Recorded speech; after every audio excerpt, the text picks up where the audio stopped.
Hey, all my Crimsonites, and welcome to the Crimson Cure channel, where we embrace our femininity, increase our womanly value, and celebrate our brothers. So join me on our feminine journey to learn, heal, and grow.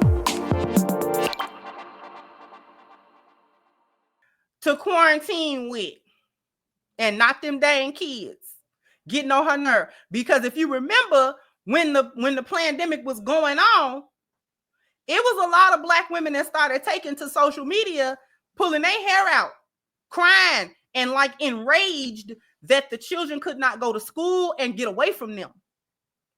I distinctly remember at least 2 different video stories. They weren't news stories. It was just, you know what I'm saying, like Instagram stuff. And this one woman, she was like shaking with rage. She was like, somebody had better get them because I'm gonna do something to them. She said, I am sitting outside, so I don't do nothing to these kids. And she was saying, she was like, they not even like doing that particular. I can't take it. They usually be in school. It's been months now. And we got a quarantine. I can't send them nowhere. I can't, and all of that type of stuff. Hey, how you doing, Hamp?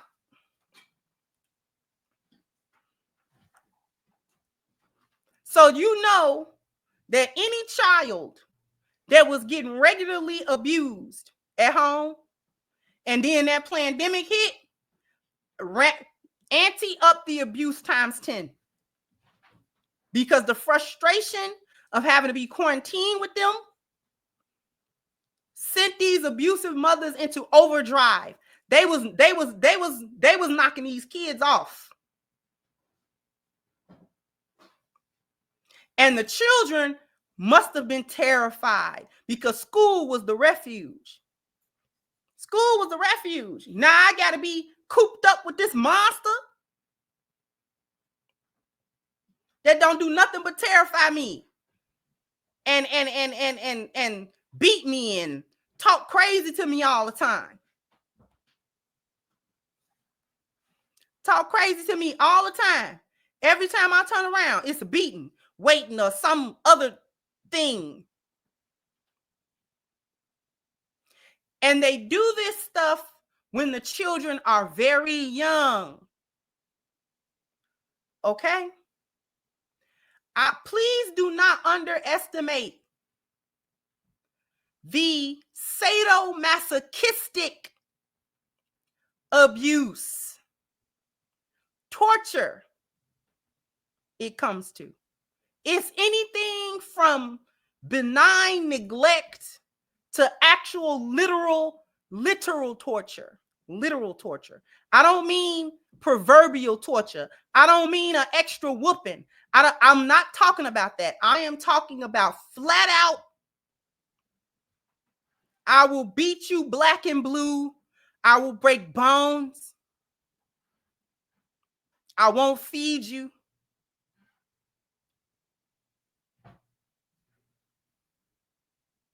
I'll lock you away for days and tell a story about you when folk ask about you.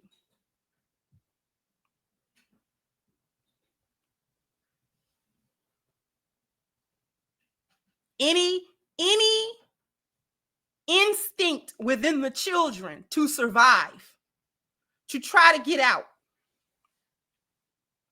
is thwarted by the manipulation of a child's innate desire to still love their mother, regardless of what their mother do, especially when they are little children. So what these hyenas will do is they'll beat them. They will, the psychological abuse, the physical abuse punctuates the psychological abuse. The psychological abuse is ongoing 24/7. They don't get no rest. Do you understand? I know it's hard to wrap your mind around it.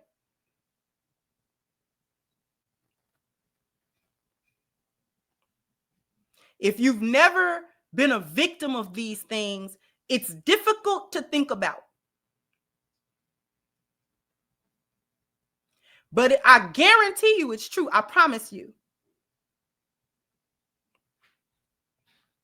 These children don't get no rest. They don't get no reprieve. School, maybe. Keeping them from their fathers or other family members that may help save them is done meticulously, and it is orchestrated as much as they can down to every detail. And what they can't think to cover, whatever track they can't think to cover, they threaten the children's lives over it. I'm not being hyperbolic at all. You may think I'm trying to be sensational. I'm not. I mean this literally. I mean it in everything I'm saying. I mean in a literal fashion. I am not speaking metaphorically. They threaten the children's lives, or they'll threaten the oldest with the lives of the young ones. If you tell, if you do this or that, if you show your face, if you go anywhere, if you call anybody, I'm gonna off that one. So now the oldest child may not have so much fear for themselves. They do, but they probably would be able to kind of push past that. But what they now have taken the protective stance over their siblings. So this is likely what's happened with this boy. He's the oldest and he's a boy. She gotta threaten his life. She have to threaten his life. And the physical abuse has to punctuate and drive home to him that she'll do it.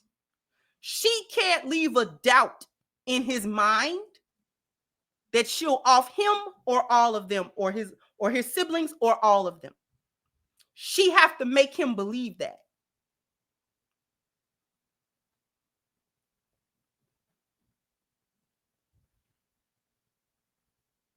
He didn't have no doubt that she would, that if he did anything and didn't have a plan that included saving them from her, he would not do it.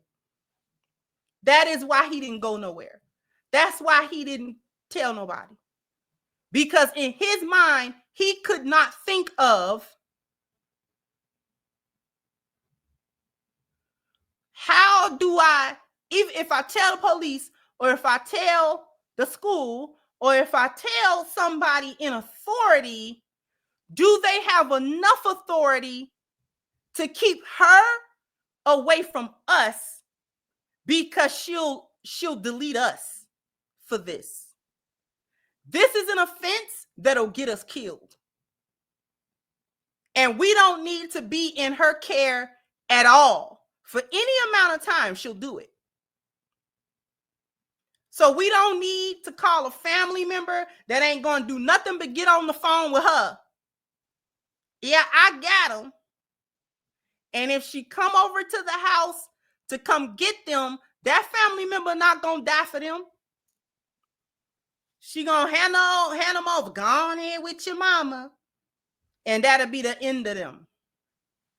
Or close to it.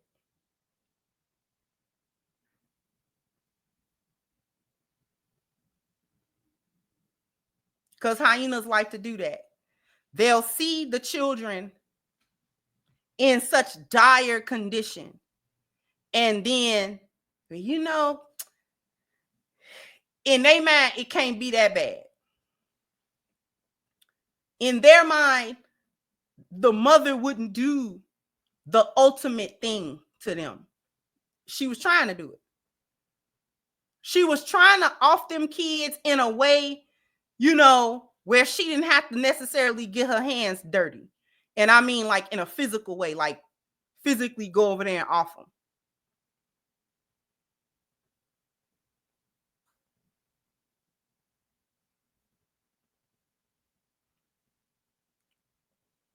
When I say that these individuals are demons, I mean that with every fiber of my being.